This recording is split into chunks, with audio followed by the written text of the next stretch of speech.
নমস্কাৰ এই মুহূৰ্তত আহিব ৰাতিপুৱাৰ কেইটামান গুৰুত্বপূৰ্ণ খবৰ আজি 10 মে আৰু এনেকুৱা ধৰণৰ খবৰসমূহ নিতৌ চাবলৈ চেনেল সাবস্ক্ৰাইব কৰি ভিডিঅ'টো এটা লাইক কৰি দিব দিবলৈ লৈছে ৰাতিপুৱাৰ প্ৰথম খবৰটোলৈ আজি তামিলনাডুত নতুন যুগৰ আৰম্ভণি হ'ব নতুন যুগৰ জনপ্ৰিয়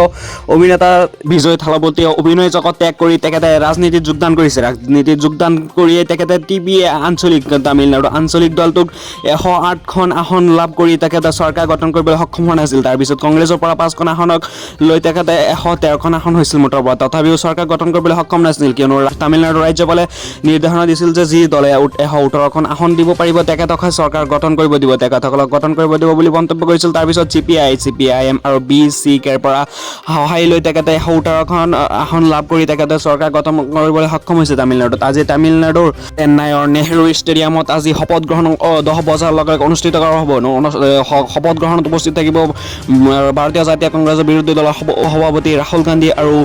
আইমিনৰ সভাপতি আসাদুদ্দিন ওৱাইচি উপস্থিত থাকিব দিবলৈ ওলাইছে আন এটা গুৰুত্বপূৰ্ণ খবৰ আজি এনডিএ দলৰ বিদায়ী দলৰ সভাপতি বৈঠক আৰম্ভ হ'ব আজি দিনৰ 10 বজাৰ লগে গুৱাহাটীত উপস্থিত হ'ব কেন্দ্ৰীয় পৰ্যবেক্ষক জেপি নাড্ডা আৰু নাৰায়ণ সিং চাইনি উপস্থিত হৈছেহি ইতিমধ্যে কাইলৈ আজি বিদায়ী দলৰ সভাপতি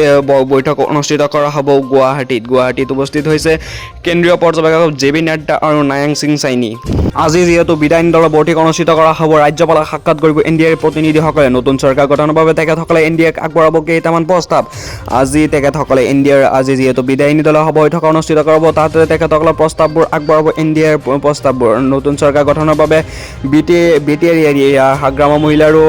এজেপিৰ কেশৱ মহন্ত দিলীপ শইকীয়াকে ধৰি এনডিএৰ সকলোকে প্ৰস্তাৱ আগবঢ়াব তেখেতসকলৰ নতুন চৰকাৰ গঠন কৰিবৰ বাবে ওলাইছে আন এটা গুৰুত্বপূৰ্ণ খবৰ সামাজিক মাধ্যমত এতিয়াও নিজকে পশ্চিমবংগৰ মুখ্যমন্ত্ৰী হিচাপে পৰিচয় মমতা বেনাৰ্জী শুভেন্দুৰ শপত গ্ৰহণ মানি লোৱা নাই মমতা বেনাৰ্জী এতিয়াও নিজৰ এক্স হেণ্ডেলত মমতা চিফ মিনিষ্টাৰ মুখ্যমন্ত্ৰী হিচাপে ৰাখিছে তেখেতৰ নামটো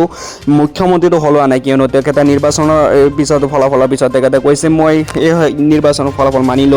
ল'ব পৰা নাই নিৰ্বাচনৰ ফলাফলৰ পিছতে মমতা বেনাৰ্জীয়ে মন্তব্য কৰিছিল যে এইবাৰ বিজেপি 100খন চিটত খেলিমেলি কৰিছে 100খন চিটৰ ইভিএমত খেলিমেলি কৰি তেখেতসকলে জিকিছে বুলি মন্তব্য কৰিছে তাৰপিছত এতিয়ালৈকে শপত গ্ৰহণ যিহেতু কাইলৈ হৈ গৈছিল তথাপিও তেখেতে নিজৰ এক্স হেণ্ডেলৰ পৰা মুখ্যমন্ত্ৰী পদটো তেখেতে সলোৱা নাই মুখ্যমন্ত্ৰী চিফ মিনিষ্টাৰৰ পৰা তেখেতৰ নামটো সলোৱা নাই এতিয়াও সলোৱা নাই এইটো কি অন্যায় অপৰাধবোৰ কৰি আছে আপুনি কোন দৃষ্টিত চাব আপুনি কমেণ্ট বক্সৰ জৰিয়তে জনাওক লৈছে আন এটা গুৰুত্বপূৰ্ণ খবৰ কংগ্ৰেছ যিসকলে বিচাৰি পালে পৰাজয়ৰ কাৰণ পৰ্যালোচনা বৈঠকত চিনাক্তকৰণ কৰা হৈছে মূল 4টা কাৰণ সাংগঠনিক দুৰ্বলতা হৈছে 1 নম্বৰ কাৰণ আৰু 2 নম্বৰ কাৰণটো হৈছে আঁচনিৰ প্ৰভাৱ আৰু 3 নম্বৰ কাৰণটো হৈছে ধৰ্মীয় মেৰুকৰণ আৰু 4 নম্বৰ কাৰণটো হৈছে নিৰ্বাচনী প্ৰচাৰৰ অভাৱ সাংগঠনিক দুৰ্বলতা তেখেতসকলৰ যিবোৰ সংগঠন আছিল ভাৰতীয় যুৱ কংগ্ৰেছ ইয়ত কংগ্ৰেছ আৰু মহিলা কংগ্ৰেছ তেখেতসকলে সাংগঠনিক দুৰ্বলতা কৰিছে তেখেতসকলে দুৰ্বলতা হোৱাৰ কাৰণে তেখেতসকলে পৰাজয় বৰণ কৰিছে আৰু ধৰ্মীয় মেৰুকৰণৰ ওপৰত জাপি দিছে তেখেতসকলৰ কিয়নো এইবাৰ ধৰ্মীয় মেৰুকৰণৰ ওপৰত জাপি দিছে তেখেতসকলে গৌৰৱ গগৈয়ে কিয়নো ধৰ্মৰ ওপৰত বেছি প্ৰভাৱ পৰিছে কিয়নো হিন্দু এৰিয়াত হিন্দু অধ্যুষিত অৰ্থাৎ সংখ্যাগুৰু এৰিয়াত হিন্দু এটা মাত্ৰ চিট পাইছে অৱশ্যে জয়প্ৰকাশ দাসৰ বাহিৰে এটা চিটো পোৱা নাই বাকীসকলকে মুছলমান এৰিয়াত পাইছে মিয়া এৰিয়াত চিট পাইছে কংগ্ৰেছীয়ে 19খন আসনৰ ভিতৰত 18খনে মিয়া আৰু আঁচনিৰ প্ৰভাৱ বিজেপিয়ে যিবোৰ আঁচনিবোৰ প্ৰদান কৰিছে তাৰ প্ৰভাৱ পৰিছে নিৰ্বাচনৰ ফলাফলত নিৰ্বাচনী প্ৰচাৰৰ অভাৱ নিৰ্বাচন প্ৰচাৰবোৰ তেতিয়া সময়মতে কৰিব পৰা নাছিল গৌৰৱ গগৈ আৰু যিহেতু বাহিৰত থাকে সদায় তেখেতে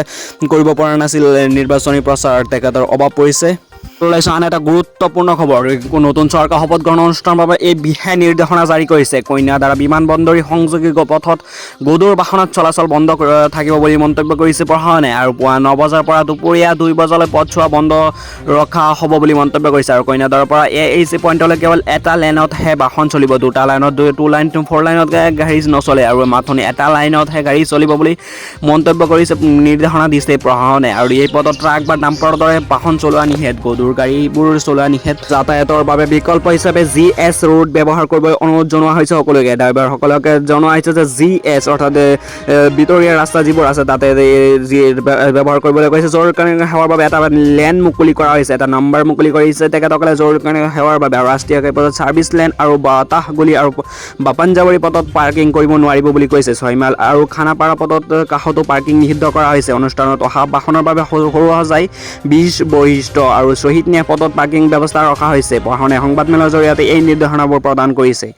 দিবলৈ ওলাইছোঁ আন এটা গুৰুত্বপূৰ্ণ খবৰ। দ্বিতীয়বাৰৰ বাবে বিধায়ক নিৰ্বাচিত হৈ বিশ্বজিৎ ফুকনৰ প্ৰতিশ্ৰুতি। মিয়া মুছলমানক এতিয়া উচ্ছেদৰ আগজননী দিছে বিশ্বজিৎ ফুকনে। সৰুপথাৰৰ বিধায়ক হৈ পেলাই তেখেতে দিছে নিৰ্দেশনা। এই নিৰ্দেশনা প্ৰস্তুতি মানিব লাগিব। ৰাজ্যত জাগে জাগে আহি আছে ভাৰতীয় ৰেলেৰে উত্তৰ প্ৰদেশৰ পৰা সহজে আনি আছে মিয়া মুছলমানক অবৈধ বিদেশীসকলক উচ্ছেদ কৰিবৰ কাৰণে। যিসকলে অসমীয়াৰ ভূমি অসমীয়াৰ মাটি আৰু অৰণ্যসমূহ দখল কৰি ৰাখিছে তেখেতসকলক উচ্ছেদ কৰি বৃহৎ উচ্ছেদ হ'ব বুলি মন্তব্য কৰিছে অসমৰ মুখ্যমন্ত্ৰী হিমন্ত বিশ্ব শৰ্মা। আৰু দ্বিতীয়বাৰৰ বাবে বিধায়ক হৈ সৰুপথাৰৰ বিধায়ক বিশ্বজিৎ ফুকনে এনেধৰণৰ মন্তব্য কৰিছে যে এইবাৰ বৃহৎ উচ্ছেদ সংঘটিত হ'ব, কিয়নো অবৈধ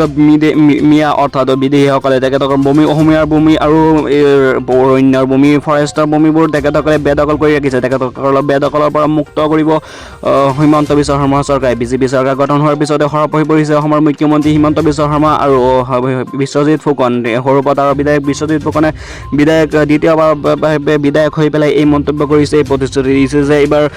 সৰুপথাৰৰ পৰা উচ্ছেদ অভিযানটো আৰম্ভ হ'ব বুলি মন্তব্য কৰিছে। ৰাজ্যত জিচিপি আনি আছে উত্তৰ প্ৰদেশৰ পৰা। আপুনি এনেধৰণৰ খবৰ শুনি পাবলৈ চেনেলটো ছাবস্ক্ৰাইব কৰি ভিডিঅ'টো এটা লাইক কৰি দিব।